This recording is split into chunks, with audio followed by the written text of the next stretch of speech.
All right, everybody, welcome to Journal Club. We're here at Monarch about 1 o'clock in December, our first Journal Club of December.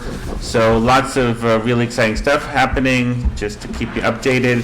We are, January 2nd, we're doing a Reboa course with the specific intent of discussing it pre-hospitally.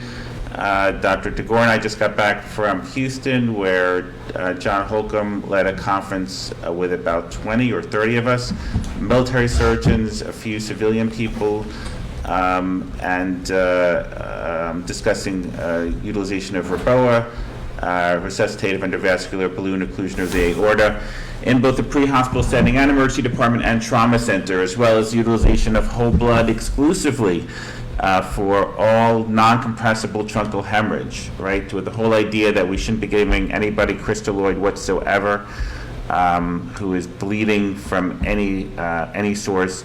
Everything should be whole blood and not packed red blood cells. So we're working on this. I have Reboa catheter here. So from Pride Time Medical, they make the disposable catheter, and it just goes into zone 1 of the aorta in the pre-hospital setting, and then maybe some zone 3 for GI bleeding or rupture ectopics, but pre-hospitally, the discussion was to put everything into zone 1. One balloon in the aorta, and then one with 8 milliliters of saline if you are in zone 1, and 2 milliliters if you are in zone 3. And then of course there's an A-line as well, and you're putting it roughly at 46 centimeters for zone 1. So a pretty cool catheter. Let's see if the balloon still works after blowing it up so many times. It does, good. So it looks pretty small, but normally it will be with saline, not air. So that's the Reboa catheter, and hopefully it's taking over the world, replacing a lot of thoracotomies, and can be done routinely both for trauma patients and medical patients, and maybe in a pre-hospital setting as well.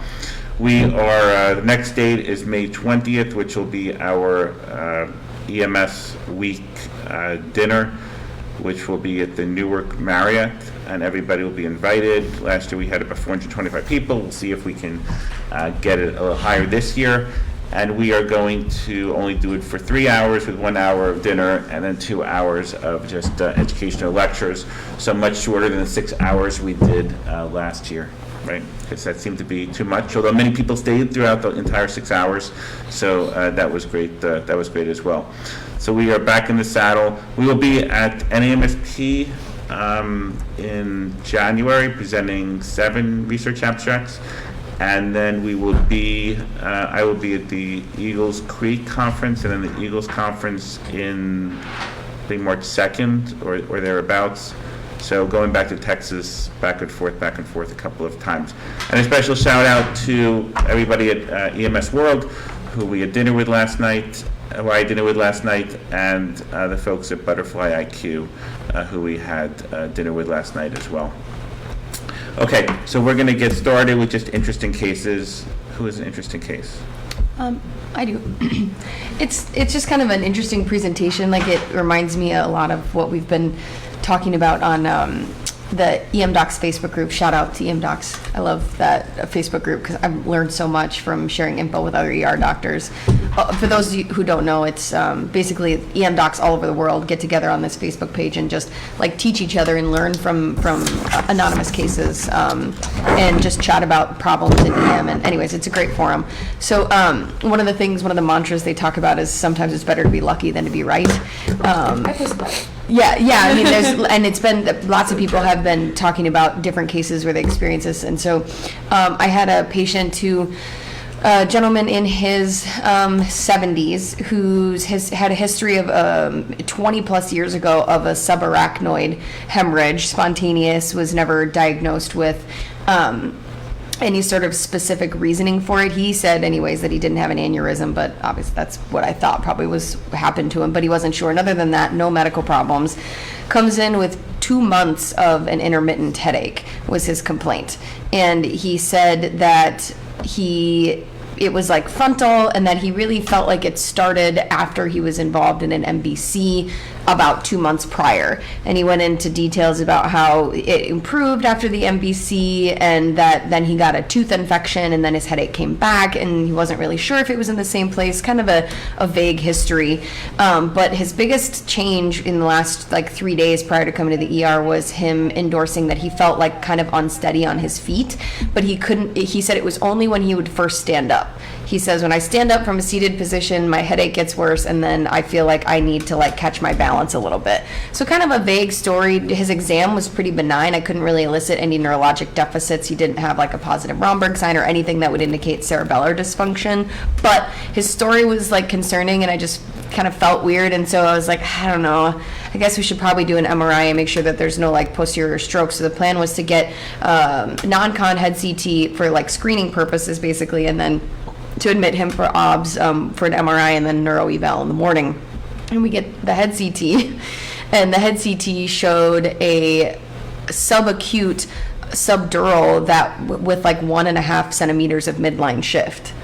So no falls, no traumas, no nothing, not sure exactly. How old was he? He was in his 70s.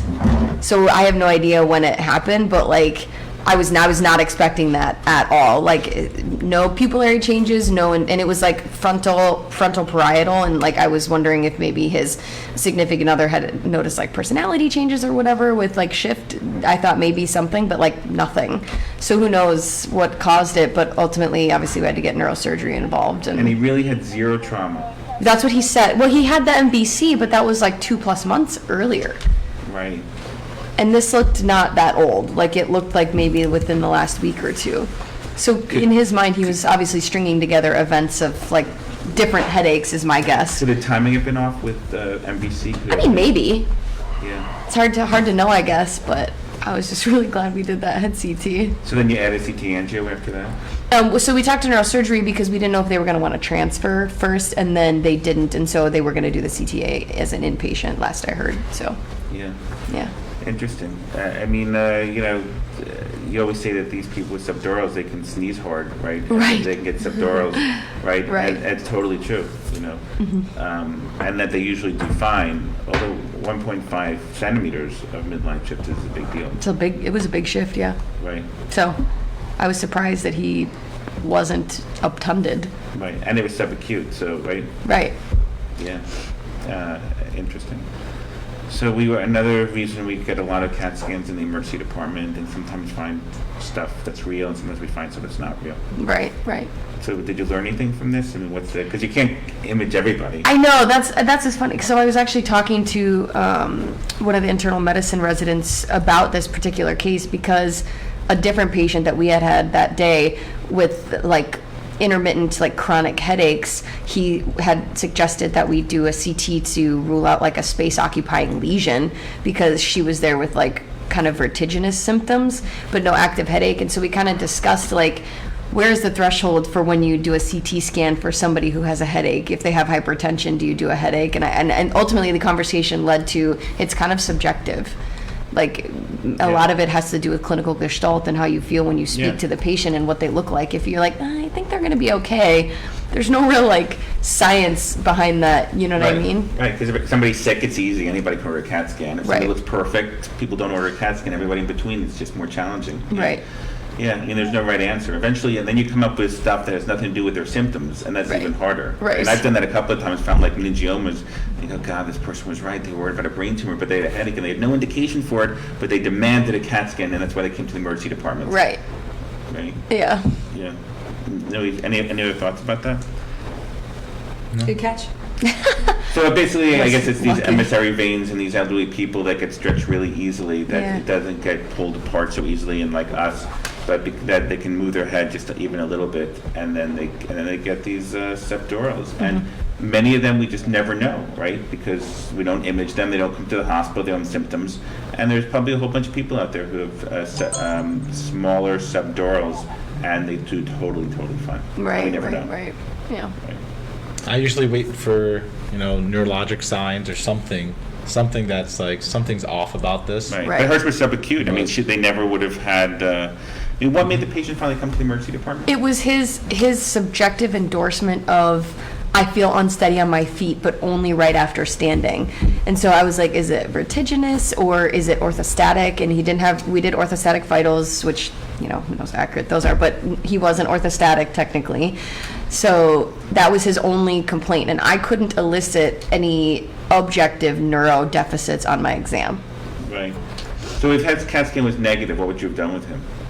I still think I would have sent him for the MRI, mostly because I just got he just made me feel weird. Like, why is this guy who actually looks good, who's been dealing with this headache for 2 months, all of a sudden coming in? And like, I felt like his subjective sensation of unsteadiness was worth a neuro eval. And so I would have still admitted him to the RDU, probably for OBS, to get an MRI. So you were looking for something cerebellar, or Yes. maybe vertebral basilar insufficiency. Right.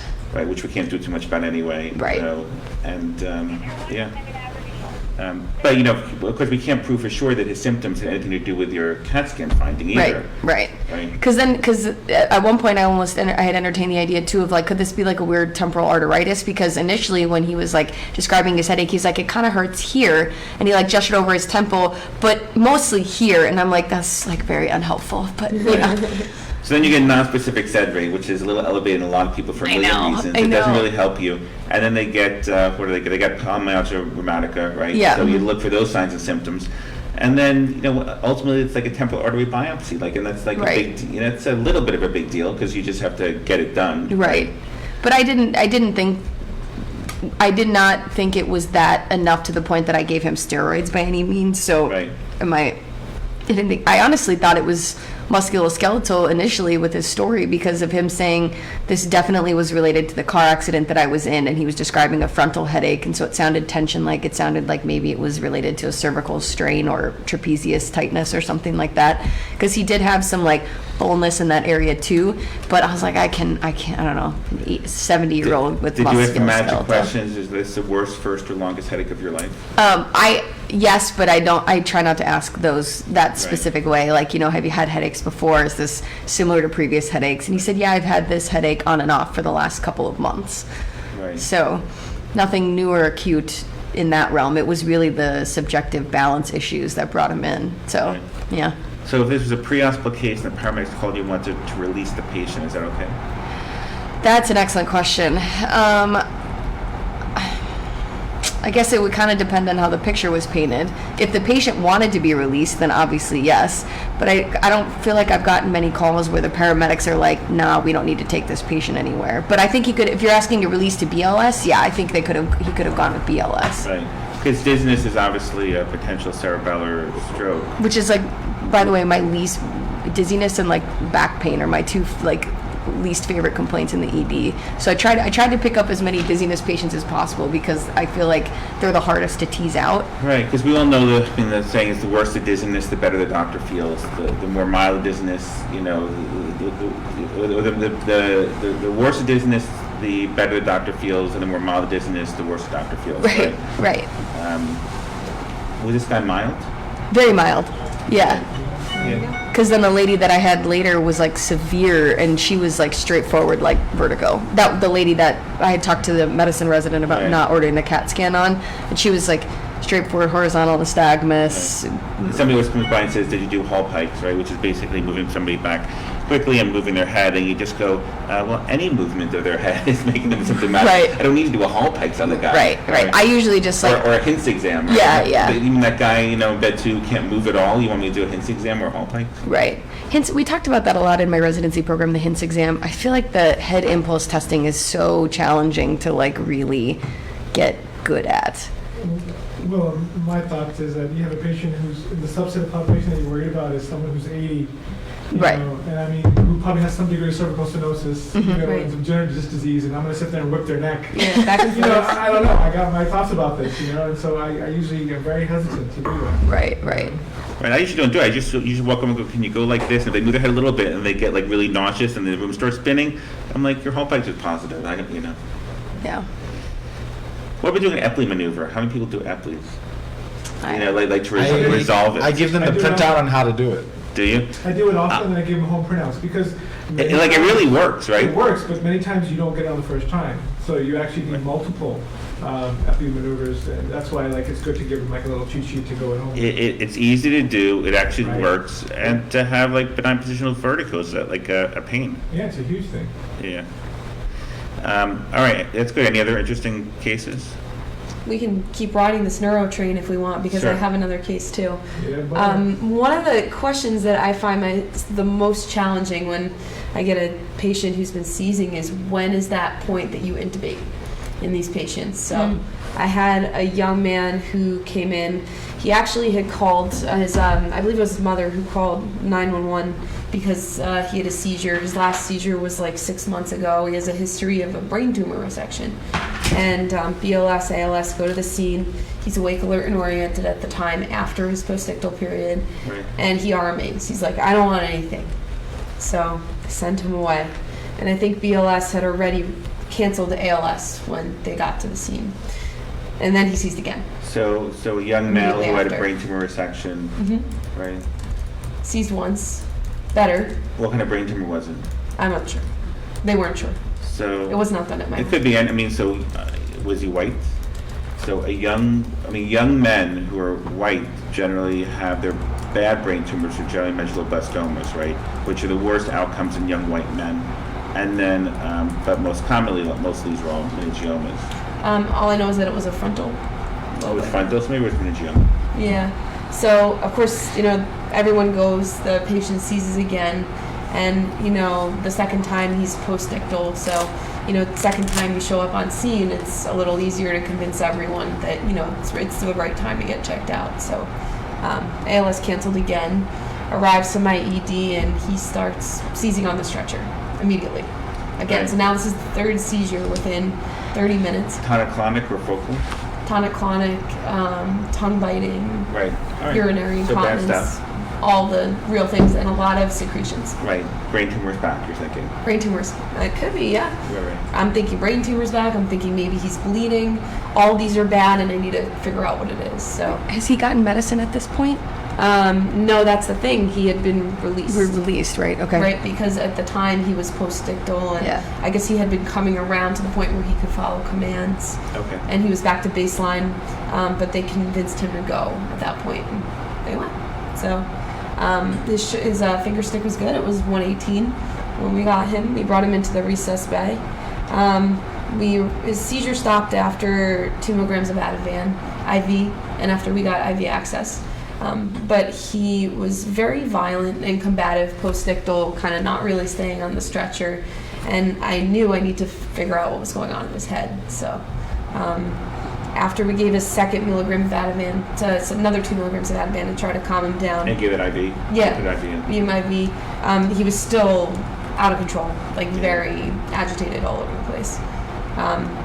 So at that point, we were like, okay, we've given him 4 milligrams of Ativan so far. We had drawn up the 2nd and decided, because of how much he was thrashing and how he had a lot of secretions, that was the time that we decided to intubate. And and because we need to get the study done. Yeah, you need to go on your diagnostic journey, and you Right. can't do it if you're moving around. Right, and the pulling of secretions was also like Yeah. something. Right But there. I mean, there's there's nothing I think out there that tells you exactly when is the time. I think you kind of have to feel it. So those and- hairs that stand up on your back of your neck to say, Yeah. we're heading in the wrong direction, right? We're heading in the wrong direction, we're heading in the wrong direction. Mm-hmm. And ultimately, if I keep sitting here trying to make a decision and just give benzos and see how everything is, ultimately we could be here in 30 minutes from now in Exactly. the same exact discussion. And we need to just get stuff done. And we can always, there's nothing wrong with getting everything done and then extubating the patient, and the diagnostic journey is negative. Exactly. And I'm glad I did, because it was a good airway to learn from. So that's the second part. So Because of the tough airway. yes. So he was very long-necked and very anterior. Excuse me for 1 second. So basically, we tried initially with like a Mac 3, and we just couldn't get all the way in. With DO. So you did DO. And then we tried video, and we couldn't get it. Video with the CMAC. Eventually, it was a bougie. Excuse me. Did you have to go back to the CMAX, like did you switch sides of blades? You okay? That's it. Just step out. We'll just switch cases. So often, One of the things that I always kind of talk about is like patients who have seizures, let's say. You have a patient, most of your patients who have seizures, it's 45 seconds to a minute is the duration. And Right. by and large, most of these patients are going to be, So they don't need benzos because Right, it's they going to don't cause need more that. hypoventilation. The Exactly. best thing you can do for a seizure is watch it, because we have all these people on seizure meds who nobody's ever seen their seizure, but because Sure. they come into an ER 3 or 4 times, eventually somebody feels Right. we got to start them on a PO med, right? So the best you can do is see what it is and document it. Right. And I like to ask for a benzo because then all the people go running out of the room to get the benzo, Sure. and you don't need all the people in the room, Right, 'cause right? by the time they come back, you're done. Right. Now, for the patient that actually continues to seize, now those are the patients that okay, now this is a real seizure. This is a patient that I may actually now have someone who I transition for, status. So how do I manage that patient? Initially I think it's okay to give your rudimentary 2 milligrams of Ativan IV. But then if I see someone persistently have seizures despite 2 milligrams of IV, what I do is I actually do more of a weight-based approach, and I take them to their full weight. So, if I have someone who's 80 kilos, I'm going to give them 6 more of Ativan off the bat, because this is someone who is refractory. Yeah. And, and I Maybe, although I would argue that benzodosing's totally made up. Sure, What the it right is. benzo dose is nobody knows. We all we say 0.1 per kilo, but how many people just get 0.1 per kilo for procedures and things in life, Right. You throw some benzos at somebody, and they Right. typically do what you want, right? In 2 or 3 doses. Yeah. So, my algorithm would be that I usually do, I start off with the rudimentary 2. Most of the time they stop seizing anyway before you even get the line or the IV or even med. Right. And then if the 2 doesn't work, I usually take them to full weight, so it would be 6 more, 8 more, whatever the case may be. They still seize. I just do ketamine action while I'm prepping for an airway.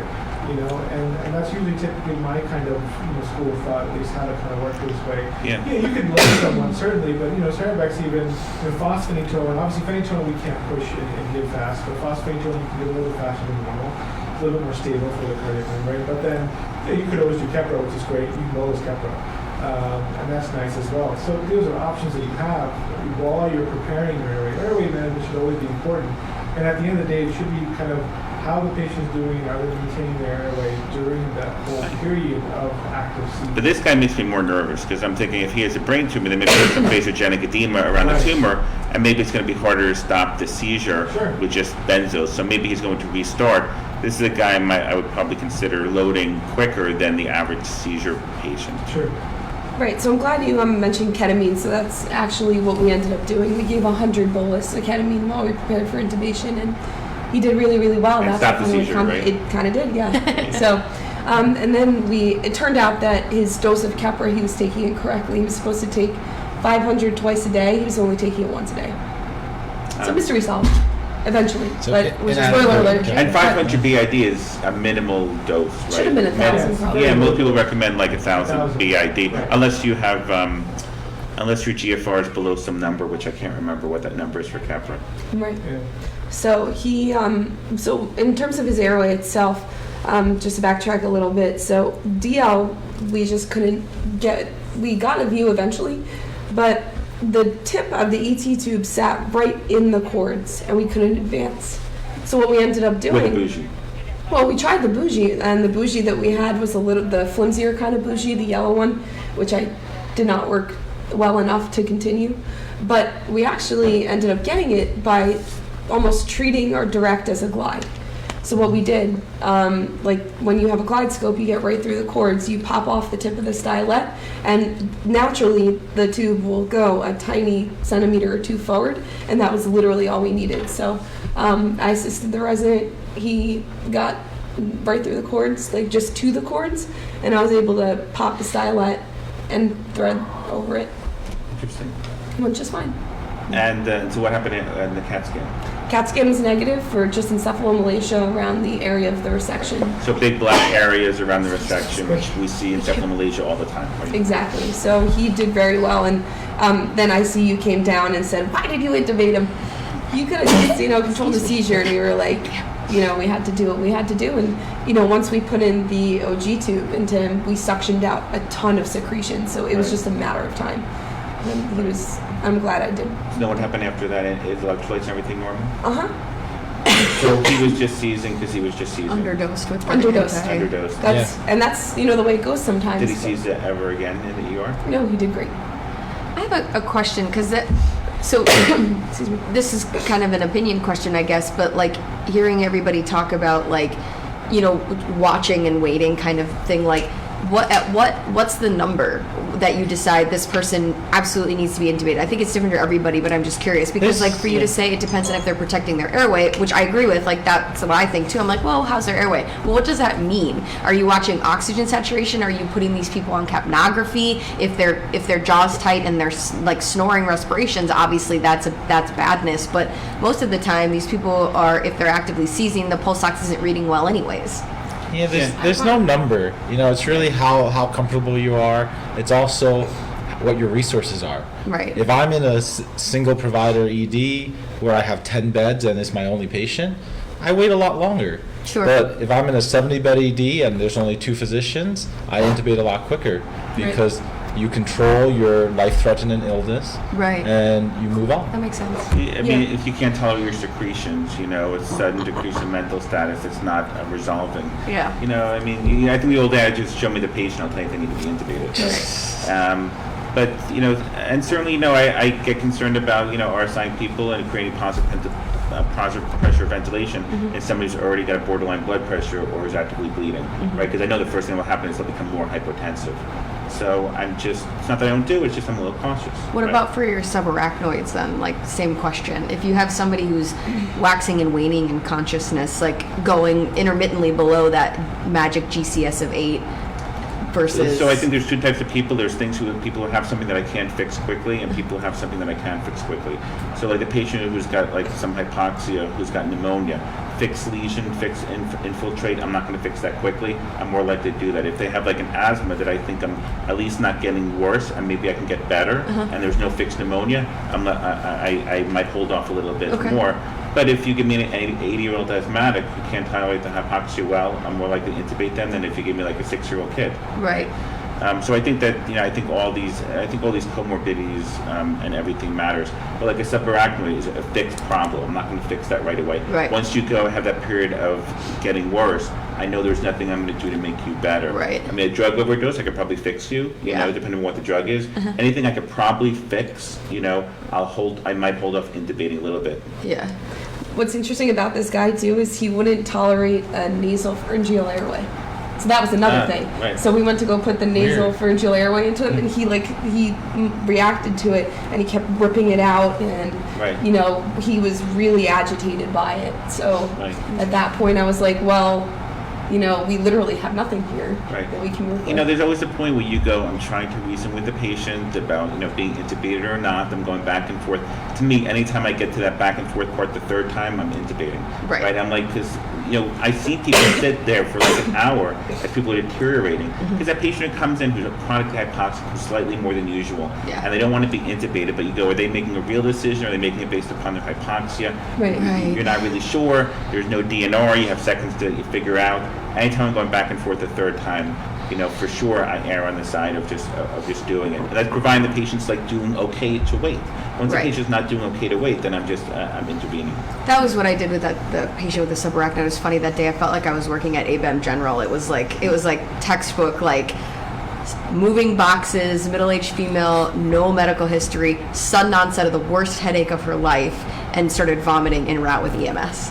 And I was like, whoa, like the board questions are real. Right. But yeah, no, she was doing okay. Went to CAT scan, had a very large subarachnoid, and then when she came back from CAT scan, she just seemed a little bit more sleepy, but she was still responding to my questions okay. And then I went back and checked on her again, and it was like, now it was taking her a little bit longer to respond, but she was still responding appropriately. And so that was like, I was in that weird gray zone. We had already arranged to transport and they were coming, but I was like, I don't know. She just keeps getting slower and slower in her responses. And then, so we moved her into the resus bay and decided that we were going to intubate her. And then of course, like right before we did it, and I talked to her about it, and she seemed like she was indicating understanding of what was going on in her very slow way. And right before I sedated her, her son showed up, and I was like, let's wait for 30 seconds, let Yeah. them, you know, The most important speak. person is the person who leaves that room to go out to talk to the family, to see Right. what the family wants to do. Right. Right. That's more important. You know, anybody can stay in, like, you know, work the patient, but Right. So I spoke with her son and kind of told him what was going on. And he said, you know, absolutely do everything. And I was like, okay, I want you to come talk to her. So it only took like 2 minutes. I think it was the most important 2 minutes of her entire stay, though, because no one had seen her since this happened. So her son got to say hello and things like that. And then it was like she had this incredibly lucid moment right after her son left. And she like sat up and she looked at me and she said, I'm going to make it, right? And I was like, we're doing everything we can, you're doing okay, you know, but it was like she had been so slow to respond and then all of a sudden was like awakened with it, and I was like, am I doing the right thing still? But ultimately, yes. I mean, here's you a know? hard question. When do you intubate somebody who's just intoxicated? Right. Right. So you're not suspecting any trauma, somebody's intoxicated. I mean, if you go to like some of these festivals, these events, you have tons of people who are intoxicated to the point that they are unresponsive. Right. Oh, sure. You can't intubate them, and then they start to vomit. Yeah. And then Right. you go, well, geez, they're probably going to be okay. I can't be 100% certain. And the one patient out of a lot who's not okay, I'm going to be blamed for. Yeah. Right? But you can't intubate everybody. And there's no, somebody told me years ago when I was a paramedic, they said if you can take your and just go put it in somebody's mouth without them pushing you away, they need to be intubated. Yeah. And I'll never Yeah, forget them great telling me. advice. I'll never Yeah. forget them telling me that. But you know, these are like hard decisions because it's certainly different from somebody who's an acute alcoholic versus a chronic alcoholic. The numbers don't help you because by the time the number comes back, you should have already made your decision. Right. But if you're vomiting a lot, then you're really, you know, not protecting your airway, and you know they're aspirating. You know, you probably better to just go ahead and intubate them earlier, right? But there's a lot of people there who are very intoxicated who don't need to be intubated. But if this is all a judgment call. Right. Yeah. I was always taught put an OPA in, and if they tolerate it, then yeah, it's just similar to the laryngoscope. Right. Right. Yeah. Right. And of course, it also depends like where you're going to observe them too. Are they being observed in an ER? I mean, this is just reality. Are they being observed in an ER of 100 people? Are they being observed in an ER where there's 2 people, right? And you can watch them carefully. Right. You At know? the end of the day, you intubate those that'll let you. There you go. Very wise. All right, let's do. That was good. Let's do the articles. Right. Which one do you want to do first? Which one is listed first? I can't remember. Let's see.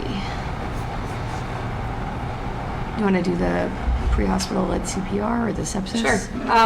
So I had a pretty interesting article that's very relevant to Janae and I and the rest of our fellows. So there's a study done in Japan looking at the impact of out-of-hospital cardiac arrest, CPR led by physicians versus codes that were led by paramedics.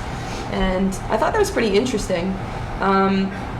Then basically in Japan, the EMS structure is a little bit different than it is here in the United States or in the rest of Europe. So some paramedics are allowed to do some things relevant to others. So most of the paramedic structure that they looked at was only able to give, I believe, epinephrine and chest compressions, but no other medications, no sort of advanced airway maneuvers. At the last article I read, are there 3 providers in Japan on the ambulances? Yeah, so there's a bunch of different structures actually. So there's in some parts of Japan, it's basically based on municipality.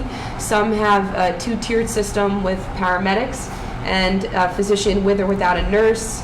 And in the other scenario, I believe there's like only one paramedic on the crew, and then sometimes it's EMTs, and then it sounds like there were over 3 rescuers, but it wasn't really specified what the configuration is. They said just one paramedic, and that I believe. There's also 2 different levels of structures. One's a federally based EMS system, FDMA, and then the rest is local. And FDMA stands for the Fire Disaster Management Agency. So 1-tiered system in that case, with 3 EMS personnel, including at least 1 emergency life-saving technician. So it's not entirely specified, I guess, what that means in this context. But basically what they looked at were a very large sample size, which was pretty cool. 613,000 plus patients were looked at in out-of-hospital cardiac arrests. And the physician-led cohort was compared to the paramedic-led cohort in propensity score matching, which I think AJ talked about with us, several journal clubs about in terms of basically trying to get the two groups that you're looking at even. So you're matching, one patient for another to try to account for the differences that could lead you astray, and it helps decrease the amount of co-founders that you have. And basically what they found in this article, when they were comparing the cerebral performance scores, which are basically how well these patients did neurologically intact, 1 or 2 are the 2 best ratings that you could have. So that's what they looked at, who got 1s and 2s. And in the physician-led group, they found that there were 5.7% amounts of 1s and 2s at 1 month. And in the paramedic group, it was 2.5%, which is a pretty big difference. It was statistically significant. And then when they broke those numbers down, that did not, what was interesting is that did not hold up for the subgroup analyses when the patients were under 18 years old, or if they got bystander defibrillation in a witness cardiac arrest. So, I mean, it looks at first glance, the EMS physicians make a huge difference, and the reason why that they said that was true was because they can put in IVs, intubate, perform blood transfusions, different medications. So this may not be relative to us. Exactly, that's Right. where I was getting with that. But it definitely is relative to some places in the world. Absolutely, yeah. But it doesn't have to be, right? Because if you took the right provider with the right training anywhere in the world, they probably could have the same results. Yeah, I would think so.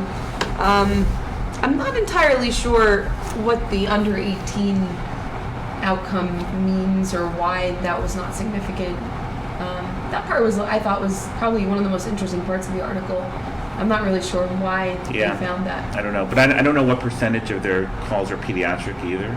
Maybe they have more experience with pediatrics. Right. Maybe their pediatrics geographically is around certain places in the country, so they got to them faster. It could be. Or maybe they're elderly nursing home patients, or maybe their nursing homes are farther away from hospitals. I'm not sure.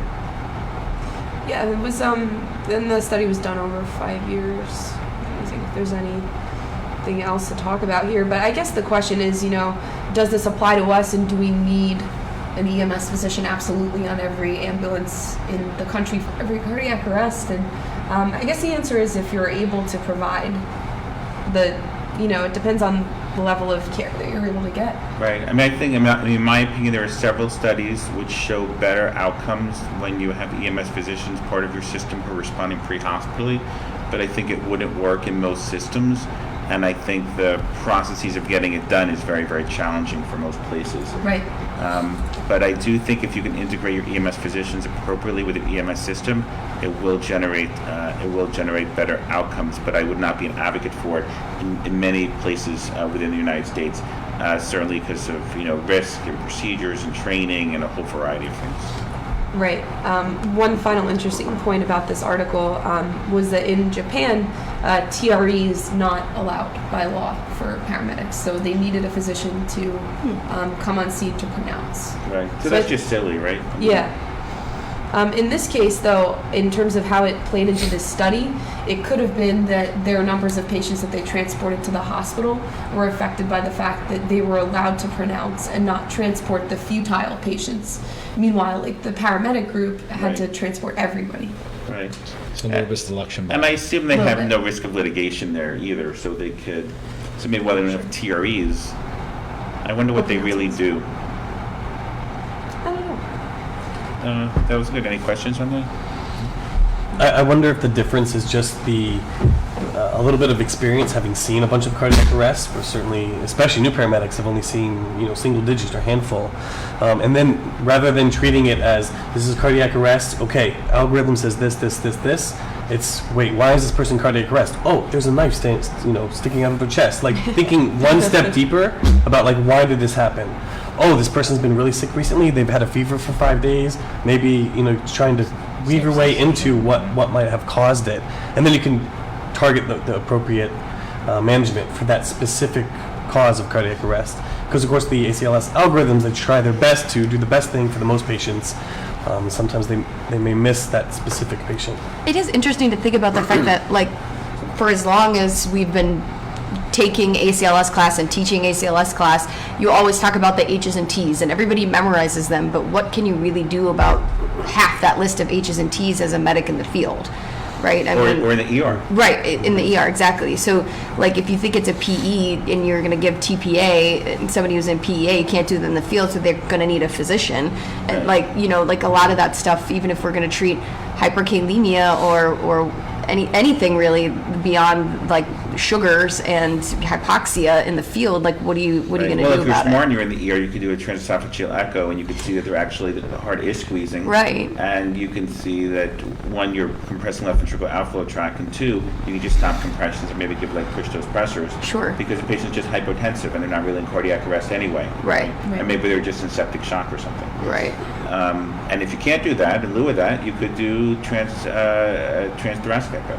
Right, but I mean, like, in the field, like, in relation to this article, the likelihood of the average paramedic unit having any tools that they can utilize to help the patient beyond basic ACLS algorithms and managing those H's and T's, I mean, it's pretty low. Here's what and I so would do. I wonder, would take every patient who's in PEA, and one, I would ultrasound them in the field if possible, right, to see if it's real or pseudo EMD. Yeah. Two, I would give them calcium quickly, right? Because although we all talk about the Littman paper to see what the PEA is, if it's narrow complex or wide complex. And if it's narrow complex, you push those pressures. And if it's wide complex, get calcium early. You might make an argument for giving everybody 1,000 milligrams of calcium early. If you're wrong, so what? Then if you're not wrong, you know, ACLS doesn't teach you to give calcium early enough, right? Right. You know, just do it. Who cares? Right.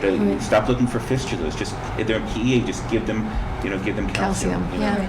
And then you can give fluids, and you can keep giving push dose pressures, and you can take a good look at the heart. And if you don't have an ultrasound, just take out your stethoscope and listen for, I don't know, like an apical heartbeat or something, or like PMI, and just say, I think I hear a heartbeat. Let's stop CPR and try and do push dose pressures, right? Pericardial effusion, I guess you're not going to do too much pre-hospitally, Right. but we certainly can do stuff in the emergency department, and we can take a central line kit and just do, stick it in the heart, right, and just do continuous drainage, right? And then, what else can we do? Hypoxia, we're always addressing. PE, I guess, all the studies show that if you're giving TPA with a suspected PE and cardiac arrest, you have no better survival rates, right? Right. And you just spend lots of money with the cost of TPA drug. Right. And beyond that, drug overdoses, with cardiac arrest, you can certainly give naloxone, but we know that, but that doesn't really help that well. And, there's not much else you can do. Acidosis we're treating. The only other thing is we know that our pressures don't work very well in the face of severe acidosis. So if you want to give a lot of bicarb to transiently help the acidosis, for the pressures to kick in and maybe get a blood pressure back up, that's a nice transient thing to do. Okay. But you're right, we don't, everybody always says this in literature, we don't treat our cardiac arrest individually enough, right? We treat them all the same. But I think we're getting better, right? I think when somebody calls you with a cardiac arrest, you're asking PEA, what's the rhythm on the monitor, and you're thinking, what am I going to do about this differently? All right, anything else about our article? What was that? You want to do another one? Sure. Yeah. Which one? And you want to talk about your sepsis article? Sure. Say who. Yeah, introduce yourself. I'm Vigorino. I'm one of the EM2s from Northwest Israel. So this, Which is a hospital in New Jersey. You're all around the world, man. all right. So this is an interesting article. It's entitled "Sepsis Alert in EMS and the Results of Pre-Hospital End-Tidal CO2." So basically, this article was looking at field sepsis alerts and what we can do to sort of tweak those and make them better in terms of improving outcomes in the hospital, like we do for MIs or TBIs. So this was a study done out of New Mexico at a EMS service that they said transports around 70,000 patients a year. And what they looked at was the relationship between end-tidal CO2 and the outcome of a diagnosed infection of sepsis in the hospital. So what they were comparing the end-tidal CO2 level to was the gold standard of lactic acid, and they wanted to see if positive end-tidal CO2 in the field would correlate more strongly with a diagnosis of sepsis, and if they could use that to create means in which to expedite the treatment of sepsis, whether in the field or immediately on arrival to the ED. So this study had about 351 patients that were there was a sepsis alert initiated in the field. They looked at the end-tidal CO2. They looked at the criteria that were used to activate the sepsis alert, the basic serious criteria, pretty generally accepted rules, and they wanted to add something new as end-tidal CO2. They looked at the end-tidal CO2, and they showed that basically the bottom line is having a positive end-tidal CO2 didn't correlate with having a diagnosed sepsis in the hospital, but it did correlate with having a higher lactic acid once they were initially put in the hospital. Nothing high lactic acid in the field, high end-tidal CO2 in the field did not correlate with either increased morbidity, mortality, ICU admissions, anything like that. The only thing that did correlate well was the positive service criteria, which we already use pretty widely for suspecting sepsis, making that diagnosis of sepsis. So the study was fairly well done. I think it could have incorporated a lot more patients. Only 351 from a system of 70,000 EMS pickups in the field over an entire year. I know from day to day that I see many patients coming off the EMS trucks that you would think this could be a sepsis right away. Keep the personnel on board, say, I think this is a sepsis. We don't have a set system yet, right? I believe for sepsis initiation in the field, but over the phones, differently than that, the providers are very suspect of sepsis, and they let us know, and I think that helps us in the ED. I think this is a good step in developing a better system, but there were some things that the study was lacking in terms of going forward. So we're using, it was December last year that CIRS got replaced by SOFA and QSOFA, right? And QSOFA is just a quick SOFA and nice, easy thing SOFA, and then it has been validated in the pre-hospital setting too.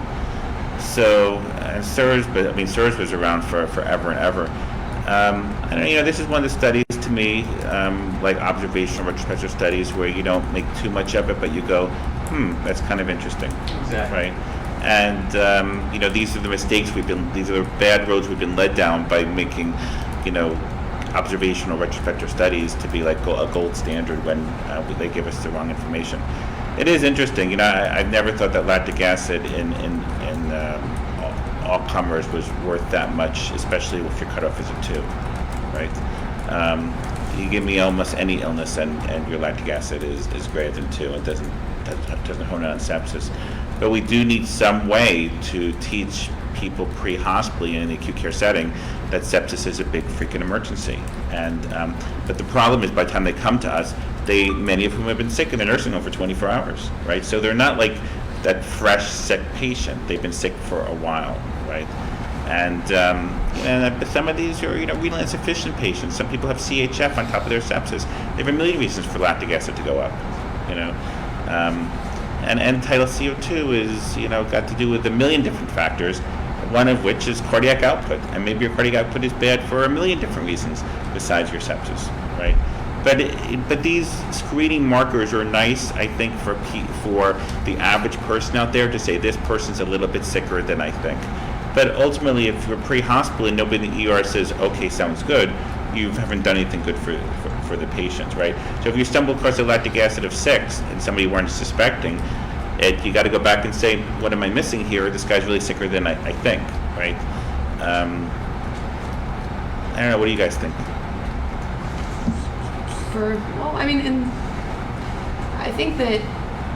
I guess the question that this article addressed was, is end-tidal CO2 the answer to this question, to detecting it? And I think probably not, but the more important thing is, should there be a sepsis pre-alert, like a STEMI or like a stroke? And I think that could be beneficial for sure, especially if you work in a site where you have 5 or 10 ambulances rolling in every 20 minutes. You know, there has to be a way to suss these people out a little bit. Because it's not for the doctors, right? Right. It's It's for a like the nursing staff thing. before they get to the nurses, and it's for like registration to say, hey, this is like a possible sepsis patient that is like an emergency, and they shouldn't be put in like the back hallway Exactly. because they have like a 101 temperature, but they've been sick for 24, 48 hours. Their catecholamine levels are dropping, and they're increased risk for dying or intubation, right? Right. We don't think of them as a true emergency. And I think many of these people probably in the world just go by BLS. Yeah. Right, It's as true. long as they have a decent blood pressure, they go by in BLS. this country, in this state, I'm Right. sure too. Right.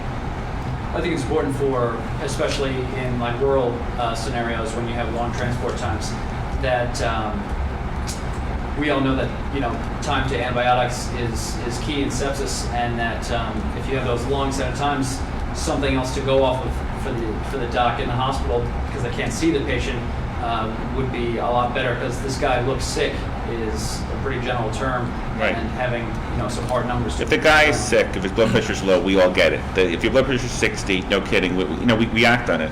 But it's the person who's like 90, who are 100, whose baseline is like 180, who's dropped 80 millimeters of mercury, and we just don't make that much about it. And it's for the busy ER where, you know, you're seeing, you know, dozens and dozens of patients every hour. You have to have a way of selecting out patients whose vitals haven't changed yet. Right. I think if we can take one thing away from this is if you are an EMT and you're BLS and you arrive on scene in a patient like this that it feels really hot to the touch, or you know they say they've had a fever for a long time and the blood pressure is even sitting at 100, you know, I think these are ALS calls. I think that the benefit that you get from putting a line in these people and hitting them with fluids like straight off the bat Right. is huge. I mean, I had a patient transported to me 35 minutes away in an area where there's no ALS available. And when he got to me, I knew I had to act very, very fast. You know, he was tachycardic, hypotensive, and, you know, I asked him, was he this sleepy when you picked him up? And the answer was no. And the reason why was because he's been decompensating that quickly. So Right. I think that you don't cancel on this, Right. at least without an assessment. Right. Yeah, I think that sounds good. And then we just have to train ALS to take the patients to the hospital. I mean, it's challenging. Again, your systolic's 110, but your baseline's 180. Right. You're crashing, but we don't know it yet. And your heart rate's 110, but not that high. But you're already on AV nodal blockers, and so it may not change that quickly. And these are people who we intubate with RSI, whose blood pressure drops really quickly because we give positive pressure ventilation, and it's very challenging. But I also think it depends upon the EMS system. Right. If it's going to take ALS longer to get there than it is to get to the hospital, maybe you do line of sight, or you let BLS just start heading to the hospital, because what do they have to offer? They're not giving fluids, they're not giving antibiotics. What do they have to offer? Maybe the best thing they have to offer is alert the ER staff that this is a septic Exactly. patient, right? Mhm. But you're right. There should be code sepsis, right? Sure. And I mean, it's happening now in most CVs. Right. They have different code words for it. One to trigger in like the EMR, which I think has been pretty helpful. I mean, Right. granted, sometimes it does overcall, but at And least good broad spectrum, right? So you Yeah. want it. So I would say standardize your broad spectrum antibiotics. If that's vancomycin at your hospital or something else, just it doesn't matter if it's lung or urine, which it usually is. Just throw broad spectrum at them, so at least you're getting covered right away. Absolutely. Most of the benefit of sepsis that we've seen in the last 10, 20 years has been the fact that we actually pay attention to these patients. Right. Right. And if Right. you're smart, you don't do 30 per kilo, right? Because we know better literature than that. You give some fluid and you reassess, right? You give some more fluid and you reassess. That's much better. I mean, it's important that you create standards for people who aren't up in the literature. If you're up on the literature, you give some amount of fluids based upon volume status, and then you reassess to see. And part of that is the IVC collapsing. Part of that is the heart rate. Part of that is edema. It's the entire freaking picture. Not part. Maybe part of that is something crazy like the uric acid, which is a good mark for volume depletion. But you have multiple different ways to figure out volume status. But most of these people are volume depleted in general, right? And you still could see edema, right? So if somebody has 4+ pitting edema and they go down to 2, they're losing fluid, right? So just because you see them at 2+, if they start at 4+, they're getting behind in volume, right? Any other thoughts about this? No, I agree with Vin. I think that, untitled CO2 is just not Right. the answer. Right. And if you give me an abnormal one, it just means I got to go see the patient, right? That's all you're doing. But that is half the battle, right? In a busy ER, getting somebody. I mean, Drew works at a very busy ER, right? So any tip you can give him to say, I got to go see the patient, right? Because there's 20 patients to be seen, right? So how do I prioritize? And that's all that lactic acid does for me. Your lactic acid's 8 and yours is 6. Before I know anything else, maybe I'm heading to the 8 a little bit quicker, right? It may not be the right decision when I see the patient, but just give me 2 quick numbers and that means something to me. Okay, one more? Yeah, we can talk about the article one of the articles I had.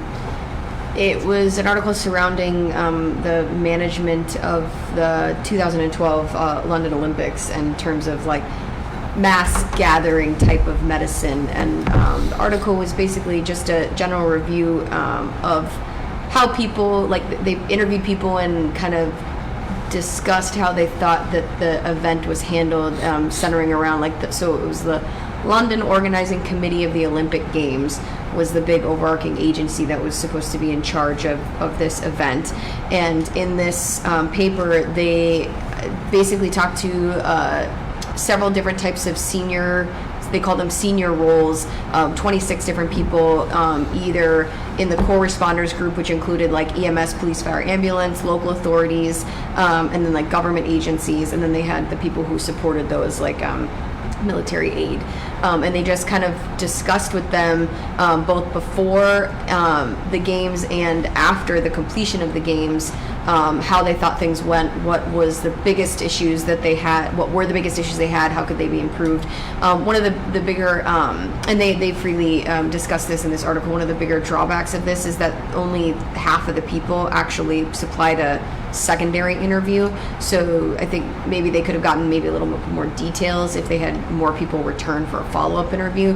But I mean, the article itself is pretty straightforward. It's kind of what you would think would be an issue is like they said basically that overarching agency didn't work well enough with the surrounding agencies that were supporting it and communicate early enough to set up a really good, clear set of guidelines regarding who is in charge and who's making decisions about X, Y, and Z, which sounds so basic and broad, but I mean, that's really what it was. It sounded like there wasn't really good communication from the General London Committee with all of its subsequent agencies about a lot of things, like who's going to transport this patient. Are we going to go in a round robin fashion? This agency is going to go first and then this one, or this hospital, then hospital B, hospital C, and kind of disperse the patient volume. It didn't really sound like they had much of a clear-cut guidance system in terms of managing any emergencies. And then they also commented on, which is something that we talk about in a lot of our like FEMA-based classes, using a unified communication system, not using 10 codes because they're not universal. And so that was they talked about using a specific breakdown of coding books that they had in London, and I think that it makes sense. That would have been helpful. So I mean, the overall take-home point is if you have an event and you're planning for it, you have to make sure you're communicating well amongst all the agencies. It's not just about making a decision from the head table, especially if it's a private company that's taking the lead and staffing a particular event. If you have people working underneath you, you need to communicate with them as well. Like for us, if we are doing a music event and there's a big EMS agency that we're assisting, but we're not necessarily the primary providers for, we need to make sure we have a good set of communication standards arranged. So if I'm the physician providing care, I know who I'm supposed to talk to if I have a real emergency, which ambulance is going first, and who are my medics versus who are my basics, what resources do I have available, am I supposed to be bringing my own meds or IV start sets and that kind of stuff. And those are things that should be managed months or weeks in advance, and it should be by the agency that's primarily staffing the event, was the takeaway that I got from this article. So Yeah, I agree. Yeah, we do a lot of event planning and a lot of mass gathering work through the fellowship, and one of the biggest things is communication. And like you were saying with the FEMA, the NIMS, the National Incident Command System, as well as the ICS courses, the Incident Command System, is teaching a common language, using a common form where you say, okay, this is our objectives, this is what we need to do, here are the contacts of the people, because sometimes that's the biggest thing, is that you don't know who to talk to when you have a problem. Right. And that's what ICS pushes, is that this is who you talk to. Like, you have a communication problem, you talk to this person. You have an operations problem, you talk to this person. You have a supply problem, you talk to this person. And a lot of the times is tabletop drills where you sit down and talk about, hey, what if this happens? What needs to be done? And then always, when you actually do it, something comes up and something gets stuck. And you just need to know who to talk to, or at least who to talk to next. And also the span of control is a big one. You can really only properly manage 5 to 7 like people or units, and then it has to kind of divide from there. Which we, Joss, you were there too. Navin and Jocelyn and I went to the New York City Marathon this year, and that was a really cool experience to be a part of, because it was a perfect example of having the appropriate amount of breakdown in this giant medical tent that you have 100+ beds in. They're divided into 5 sections, and each of the 5 sections has, give or take, 15 beds, and 3 of those beds are covered by a different physician or PA or fellow, and then there's one attending level physician that oversees all of those people. So you have to have that tiered breakdown of a system. And they didn't necessarily go into specific detail about whether they did that here, but there's definitely repeated mention of like knowing the event was coming, and maybe an error of like not taking it seriously per se, or like just not thinking that it was going to be as big of a deal as it was. And they don't comment on any like specific serious event that occurred either. But the idea of having that many people in one place has to be a priority for planning. So. Yeah, agreed. Any other comments? Do we want to do one more? Sure. Last I have the whole blood article. one? So I know. So I actually, I read this and I got so excited. I actually emailed Holcomb right away, and I said, I think your article is fantastic. And he emailed me back right away, and he goes, thank you, it's so nice of you to say. So in this article, basically, John Holcomb goes over the 19 centers that have approved this product, and it's kind of just a general overview on why whole blood should be considered as, the way that we're heading for resuscitation and trauma patients. So in terms of whole blood in general, they're talking about low titer OWB. So low titer A and B. And Right. Then, yeah. So low titer group O whole blood is what it stands for. And they're looking in civilian trauma patients because obviously, things have been going on from the military forever. Because in Vietnam, or pre-1970s, this was the standard. Everybody Right. got this. And then we made a wrong turn again in medicine to do the opposite with no science. Exactly. And they actually do go into some of the history here, which is kind of fascinating. So I guess at some point when they switched from whole blood to certain derivatives of components, it was interesting that at that time we started noticing all these comorbidities and mortalities like ARDS, multi-organ failure. Yeah, wasn't that interesting? I all read that those paragraph things. 3 times. I Me thought it was too. so great, right? Like, isn't that Well, I do all the interesting? things. He's not saying like this is what's causing it, but he's making like a correlation, and I think it's fascinating.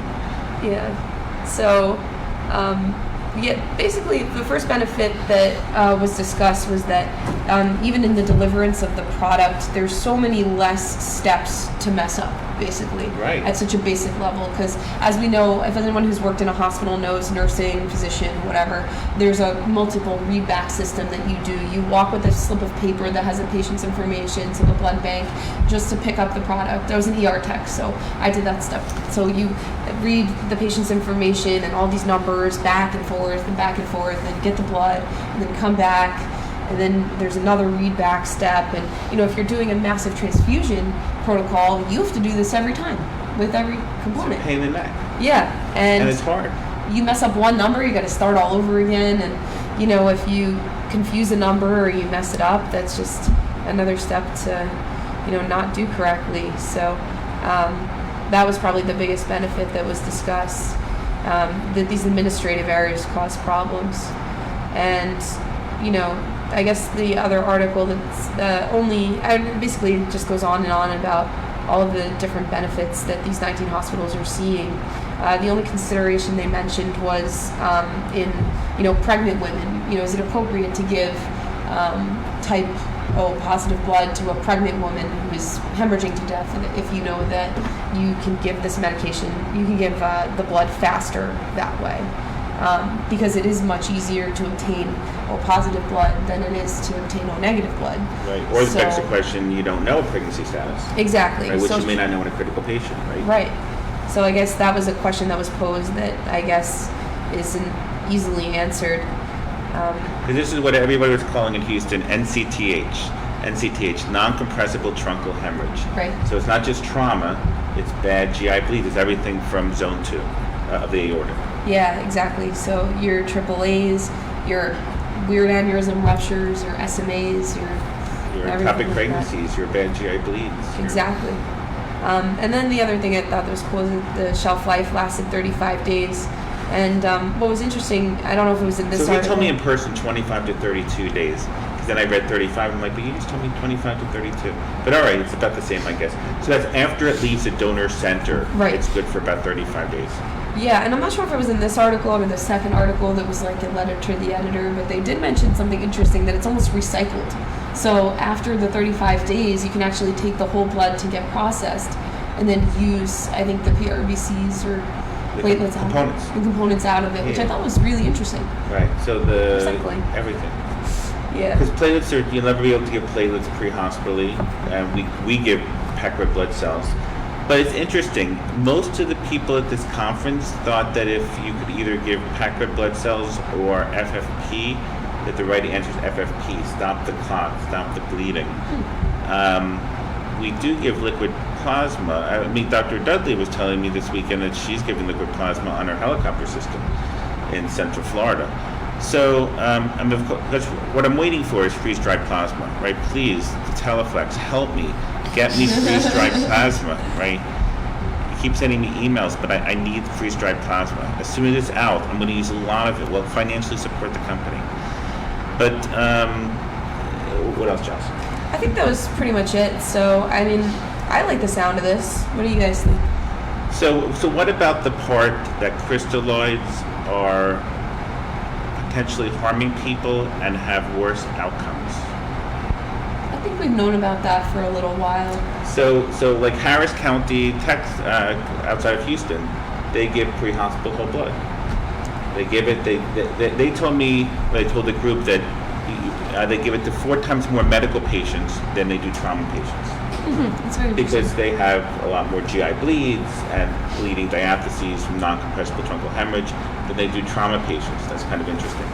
And there's a product called the Blood Box, which is made by Combat Medical, which they can keep, they advertise it, that it can stay cold without being plugged in for 3 days, but they told us in conference they can go up to 5 days, right? So that's pretty cool. A lot of people are carrying that. So they told me it's the only one on the market. So, I don't know. So I asked this to Holcomb, right? So I was with him, and it was just the 2 of us, and I said, so, all right, so you got somebody's blood pressure 60, and I can't give him blood, and it's a paramedic unit. Can I give him any crystalloid? And you know what his answer was? No. No crystalloid, no matter what their blood pressure is. And I said, so I just do nothing. And he gave me the answer, which we all know, with delusional coagulopathy, and busting up clots with the saline, right? And he said, if you give them normal saline, you're giving them a poison, his words. So I said, well, what can I give them? And he said, listen to this, he said, give them Plasmolite. He said, it's roughly the same cost, and it's not as good, but give them Plasmolite. So immediately I sent emails to a bunch of people to say, let's get some Plasmolite for us. And it's a little more expensive, but not a lot more expensive. So I'm in the process for our system, at least writing waivers for Plasmolite as opposed to normal saline.